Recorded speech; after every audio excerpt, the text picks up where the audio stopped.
I'm stood in the middle of a large crowd of people. They don't really like being close to a lot of people that they don't know. We're packed in. Tight. Sense of tension before the gig begins. Everyone is talking. It was very hard for them to concentrate, just because there's so many voices and people It's there. too loud. They don't really react well when there's a lot of loud noise. It's overwhelming. It's overwhelming.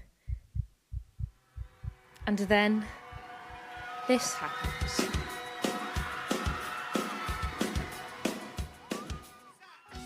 I'm elated. I'm in heaven. Every sensation fills me with joy. I love live music. These are the best moments of my life. But in the real world, loud noises, crowds, and lights can send me into painful sensory overload. My name is Kit. My pronouns are they, them, and theirs. And I'm autistic. Recently, I've wondered, why do my sensitivities seem to go away when I'm at a gig? I've asked myself a lot of questions about my autism, and I want to know why. This is Sounds in the Spectrum. So I decided to start my journey where I always start when I have questions. My mum. We've been to at least 57 gigs together, and I'm sure I'm forgetting some there. And it happens that this weekend, we're seeing Block Party together on Friday night, and Elbow the day after. Seems to me like a perfect time to sit and have a chat. What did you think of Block Party last night? Oh, it was amazing. I actually much preferred it to the last time that we saw them. Obviously, they played the whole of Silent Alarm. What more could you ask for? I didn't think all those years ago, all the bands I was listening to back then, I would actually get to see them with you. Of the gigs that we've been to together, which one do you think is sort of your favourite? I have two. Yes. Of the many. And one of them was when we went to see Maximo Park in Birmingham. Oh, that's good. And the other one was when we went to see Arcade Fire at Wembley Arena. Yes. Yeah, both of those were really, really good. On both occasions, you were at your most relaxed. Being at the venue before the band comes on, that's quite stressful for me, isn't it? Yes. Yes. I don't think you do it so much now, but certainly when you were younger and we used to go to gigs, you would be, say, walking around the perimeter, but you would literally have your iPod plugged in and listening to music as a way of coping with the stress of the crowds and the noise and all of that. Almost like the gig didn't start until the music started. You didn't want the intrusion of the outside noise until the actual gig. Do you remember that time we went to see Coldplay? Of the many times we've been to Of see the Coldplay. many times, yes. We went to see him, it was at the O2. I was getting really into it in the way that I do. Do you remember what you said to me afterwards when the lights came up? Do you remember? Something to the effect of, that was worth every penny of the ticket price just to see you like that on that song. That might have been the first time that you recall me verbalising it, but it wouldn't have been the first time I thought it. Really? Because you've always really, really been into gigs, and you sort of, at the risk of sounding too cliched, you sort of lose yourself in the music a bit, and it's quite a thing to witness, where you're always, such an anxious person, to see you relax in that way and be utterly unself-conscious. It was quite a joy to see it. Yeah. Definitely. That just for me is the time when my whole world makes sense. Just for hour and a half, 2 hours, my whole world makes sense. But it always seemed to me that even though I can't remember how old you would have been when we saw Foo Fighters, 11. But even though that was the first one that you actually went to, you just seemed so comfortable there, almost instantly. Some of that was probably because, obviously, me and your dad always went to gigs. So even though you hadn't been to gigs, you sort of knew how they worked because of us telling you about it. And so when we actually went, it was almost like you were thinking, okay, I've got this, I know how to do this. In a world that, you know, that you didn't understand the rules, as it were, somehow you understood the rules of gig going. Each time we went, you seemed more and more comfortable with it because you just knew how to do that. Yeah. But one time that really, really sticks in my memory, it was when we went to see Arcade Fire at Earl's Court. Before we went, you were absolutely insistent that you wanted to dress up. And so you had you had a black fairy outfit on, and you borrowed some black makeup and had the Win Butler stripe across your eyes. Like you used to at the time, but we were in the outer hallways of Earl's Court, and you absolutely owned that place. You were so confident, and you know, people were admiring your look, and then just, you know, you were talking to strangers and you were doing their eye makeup because you had the black with you. And I remember I very deliberately stood a little way back from you so that you were there in your own right, doing your own thing. That really, really sticks in my memory of sort of almost like a turning point of yeah, like I say, this one's got this. Yeah, it was really good to sit. Do you remember that? Yeah, I really remember that. I mean, that gig for a start was just amazing. Well, yeah. How can I think about it?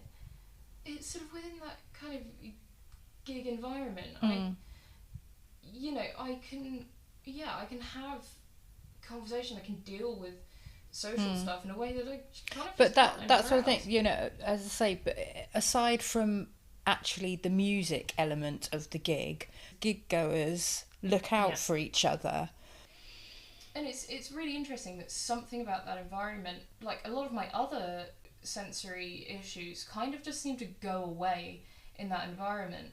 If there's ambulance sirens, make your spine hurt. Make my spine hurt. But yes, some of the light effects from Block Party were really stroby. And if, you know, in any other situation, I know that would be really difficult for you to manage, but yeah, doesn't affect you at all in that. Okay, I did not, but I'm very glad that it's happening. So yeah, we've had Placebo, The Cure last year. I mean, you know, I was watching them when I was younger than you are now, and never in a million years did I think we'd be standing watching them together. But going back to music in general, you were asking about thoughts on music in general. So observations throughout music since you were very young has always been your safety net, I guess you'd call it. You know, if things got a bit too much for you, you would always just go and plug into your music, and that would ground you and you know, calm you down and whatever, which was always nice. But also another thing that I've reflected on is that I mean, it's fair to say that a feature of autism is you know, focusing on a particular thing, but with music you have always been very open to new kind of music and exploring different genre, and you know, some you like and some you don't, but you've never completely shut off a genre just because, you know, and therefore now you've got what I consider to be an extremely eclectic taste in music, and that keeps growing, and that, you know, so that I think is interesting, that, you know, you have that broad outlook when it comes to music, where you might have a narrower field of interest with other aspects of life. I think so you know, I'm gonna be interviewing like Big Jeff. Big Jeff. He's a proper sort of hero.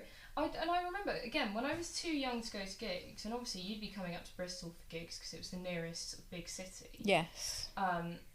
You know, to home, you'd be coming up to Bristol for gigs, and you would always tell me, and I remember you telling me the first time about Big Jeff, and being like, yeah, he's this really tall, like, big sort of, you know, dude with this massive, like, you know, massive amounts of hair and he dances, you know, really sort of wildly in the front row Yeah. of gigs, and like, you know, everyone knows who he is. And he was, and you'd always tell me, you know, if you came home from a gig in Bristol, and you'd be like, oh, Big Jeff was there, Big Jeff. But it got to the stage where we didn't even have to tell you. That would be your first question. Was Really? Big Jeff? Oh yes. God, you I don't knew it was remember that. no. You knew it was a thing. So it was like, oh, was Big Jeff there? If you've been to a gig in Bristol in the past decade, chances are you've seen Big Jeff. You'll find him in the front row of Bristol's best gig every night, dancing with unparalleled joy. He's been to over 5,000 gigs in the past 15 or so years and gained iconic status in the meantime. And, like me, he's on the autism spectrum. If there's anyone who can help me figure out what it is about the gig environment that's so special, it's Jeff. So we grabbed a cup of tea at a favourite record store to mull it over. I think personally with me it's about taking the stigma away, and also the fact that you're allowing yourself to be in a room where you don't necessarily have to talk to people. Also that it's providing like a structure, so it's providing, so you know that usually that the doors for the event are going to be usually like 7 o'clock in the evening per se. Quite often the first band's usually like half an hour to an hour after the doors open, and that sometimes it's helped me because of, it's helped me feel at ease to be around people, because then quite often in between the bands you'll have something to talk about, because like you've just witnessed something and they'll be like, right, okay, that was good, and then sometimes you find yourself talking to people without knowing who they are, without the pressure of the expectation sort of thing, which like I know a lot of things like parties can sometimes throw up, is that whole pressure of like having to fit in or something like that, whereas it's quite often with gigs you can find a way of taking away the social stigma, really. I think for me it's quite a big thing. How is it that Jeff copes with the intense sensory stimulation of gigs and the loud noise that can be so difficult to deal with in the everyday world? I think with me, I struggle sometimes with people turning up unexpectedly, and so it's like when you're placed into unexpected things and you do go off into like a automated, uncomfortable shut-off. I tend to find that sometimes my way of dealing with some things is, because I used to be terrified of thunderstorms, and I think it's partly because like you'd hear the sound but you wouldn't know, pinpoint where it's coming from, whereas quite often with the stage, or if you're at cinema or like theatre, you can tell where the sound's coming from because it's got a finite point, and you know that quite often you're concentrated on that sound, whereas I find it sometimes can cause me to feel anxious if I hear people talking really loudly whilst the gig's happening. I mean, I describe it to people as like, you know, like kind of trying to fine tune into like a radio station and all you can hear is static. Yes. And it's, so like for me, it's like that, it's that uncomfortableness. And yeah, I've actually had times when it actually has caused me to have mini meltdowns. And I found that I'm still stuck with the show quite often, but afterwards I've had to be honest and tell people, and like sometimes they don't always necessarily like my honesty, because I can be, when I need to be blunt, I can be blunt. I've had experiences, it depends also like sometimes on different kinds of crowd. So like I know that, for instance, if I was going to go to like the Exchange for like a dead punk show, then quite often everyone will be focused in listening, whereas like sometimes I go to like more of like Worm Club Disco, who do like more like world music sort of party sort of stuff. Actually, that's pretty much the last time actually I had a meltdown at a show, which was kind of one of their gigs, and that's because there were so many people who were talking, and it's just like, yeah. Jeff has some ideas about how venues can be made more accessible too. I mean, obviously, like, there's things like a lot of the venues that they should put up, like, posters saying please be quiet and respect the acts whilst they're performing. Yeah, and I know that quite a lot of venues do that. I think it's difficult. 'Cause I think it's difficult 'cause it's different for different people's conditions. Like I had an experience with my friend Zach when we went up to see Bikini Kill in London, and he'd been placed up onto the disability ramp. But the thing is, though, that they had no provisions for people like him. He's physically able, but it still meant that if he needed to go to the toilet, he needed to go to the back of the crowd, and he suffers really badly with crowds. And I do to a certain extent as well, sometimes, because I always like being at the front or near the front sort of thing, but never really in the middle, because I find that actually in the middle can be quite stressful. It's difficult because there's probably like thousands of little issues sort of thing. Some of it could just be from having like really welcoming staff, because I tend to find like staff at the smaller venues like the Exchange and the Crofters or the Louisiana actually to be they tend to be quite perceptive and quite if you need to be relaxed sort of thing, then they're quite good at like helping people relax, is what I find. When you tell people you have Asperger's, do they treat you I different? think for a little while they kind of, some people did treat me inadvertently different because like they thought I was maybe using it as a bit of an excuse sort of thing. But then I just come to realise that they probably got their own conditions themselves sort of thing, I think. And I think some of it is,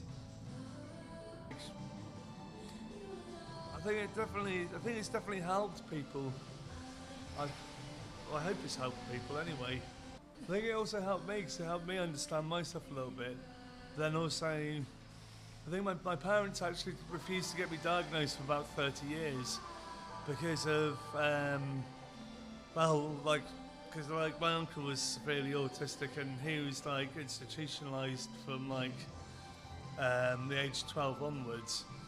And so like I think my parents didn't want me, they saw us being diagnosed as being like quite a negative thing for quite a while. Being sort of label or a stigma. Yeah. But then like they came more recently to realise actually that there was a lot of support and help out there for people who were diagnosed as being on the spectrum sort of thing. And so I think it definitely helped me, because it helped me realise that sometimes that when I needed help I could ask for help sort of thing, more than I probably could in the past sort of thing.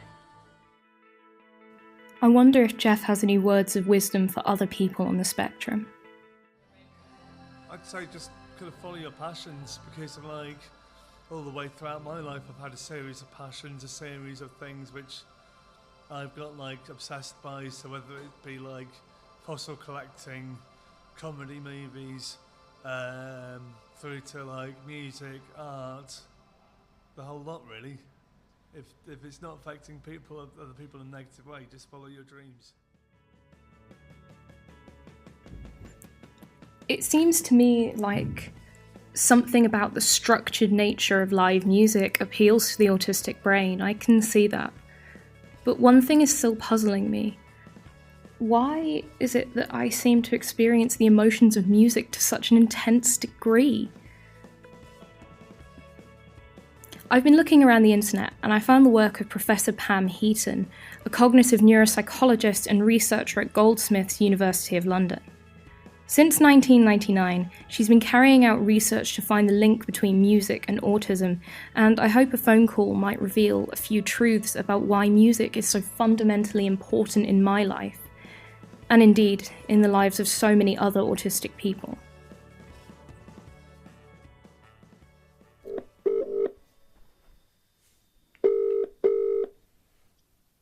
Hello? Hi. Hi, Kit. How are you? I'm not too bad. How are you doing?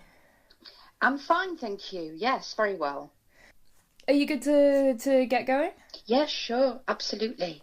Fab. Okay, so could you just give sort of a brief overview as to what your research is about? So originally I got interested in looking at music perception in people with ASD because I'd worked with some musical savants. So these were people who had really exceptional musical talent but had really severe functional problems with language and intelligence and things like that. And then I started to sort of wonder whether or not we might see very good music skills in people with ASD who weren't savant. So I started to work in a school for children with ASD. I was really interested in looking at how children with ASD, how well they would be able to do tests of musical cognition, pitch perception and perception of melody and perception of harmony. And what I found was that the children with ASD, they either were as good as typically developing children, and in some cases they were better. And on the whole, the children with ASD had better pitch perception. They were very, very good at discriminating pitch. They were very sensitive to timbre. It seemed to me then that their basic capacity to process music was very, very intact. Yeah. The question then came, and people were saying, well, people with ASD have problems understanding emotions, so they're going to have problems understanding emotions in music. So I did a series of studies, and what we found was that children with ASD, if we play them a piece of music, so we played a piece of Prokofiev, the fight scene from Romeo and Juliet, the kind of music that most people would recognise as depicting anger. The children with ASD, we gave them a series of pictures so they could choose which picture went with the music that they were hearing. And again, they performed the same as typically developing children. We found that they were very, very sensitive to emotions in music. With Lena Gebauer in Denmark, we did a neuroimaging study. So we looked at the way the brain is responding to emotional music. And she found that on most of the emotions she tested, there was no difference between the people with ASD and people without ASD, but the people with ASD showed more arousal to happy music than typically developing people did. My view is that music is an area that is really very strong in ASD. It's an area where people with ASD really can engage without the problems that come with the disorder impacting on their sort of experience of music. Increasingly, I'm beginning to think that music might have some really special value of people with ASD. When I talk to people like you, Kit, I learn more and more about how musicians with a diagnosis of ASD are able to use music in their lives in a really positive way. I know we discussed the ability to not be so affected by noises when it's musical noise. Yeah. And I found that really interesting, but I found it unsurprising because music is just something that's very, very positive on the whole. And so maybe it carries less threat than other loud noises. I mean, I'm not at all sure about that, but I think the idea that loud noise is a problem unless it's music is something that we should try and unpack. But there's also something quite nice about the environment itself. You know what to expect. There's a little bit of a structure. Yes. Yeah. Maybe it's both. I've often thought that it's something to do with the domain of music itself. It's something about music that is really, really special. And maybe it is that you know where you stand, but at the same time it is extremely exhilarating. I think if you have really, really bad sensory problems, then you keep everything as much the same as you can to kind of alleviate those problems. But that is very boring for an intelligent person. But if music somehow has this structure, but still has all of these exciting things going on, you've got this this timbre and this pitch and this rhythm and this emotional content, then it's an absolutely ideal kind of platform. Yeah. Yes. Everything kind of falls into place. I think the other thing we did talk about before, which I found quite interesting, was about alexithymia. Am I pronouncing that right? Yes, yes. Yeah. Oh, absolutely. Yeah, there's some very good papers that Rory Allen, who actually is my husband, did, looking at music and lexithymia. And I think that that's the thing, is that in alexithymia, it's sort of to do with being able to sort of verbalize one's inner emotion. You understand, I feel sad, and you can distinguish that easily from I feel anxious. And that's what someone without alexithymia can do. Whereas a person with ASD, it's much more difficult to really link those internal bodily feelings with a verbal label. And of course, with music, you don't need to do that. You can experience that feeling in a very unfiltered way. On a very practical level, if you have a piece of music, you can hand it to someone and say, look, this is how I feel. I feel this. Yes. And you can hand that to someone. Exactly. It kind of opens up that internal world. And that's really, really wonderful. We actually learned about this from a friend of ours who has ASD, who is very musical, who says that he educated himself about his own and other people's emotions using music. And Rory Allen did actually do a study looking at how you can use music in ASD to make people more aware of their own emotional states. And I think that anything that makes neurotypical people, and indeed yourself, easier to understand is going to be an advantage. Yeah. I mean, I don't know if you agree with me, but I think, Kit, that we don't think enough about the implications of not being typical. Yeah. I mean, Mozart wasn't a very typical person, was he? He wasn't the average 5-year-old, kicking the football around the playground. We don't take that on board, that we really need people not to be really typical all the time. If you can't be comfortable in your own skin, it's difficult to know what life is. I mean, you are you, aren't you? Why would you want to be somebody else or like somebody else? It's important to embrace being yourself. Pam is right. Why should we try to be like anyone else? Everyone I've spoken to seems to agree that music holds something special for autistic people, and Pam has the data to back it up. Music is a powerful and beautiful thing. And if that enables autistic people like me and Big Jeff and countless others to live happier and more fulfilled lives, to express emotions we find difficult to understand and name, and to connect to the world around us, then I say long live live music. And long live those of us on the spectrum who find our home within it.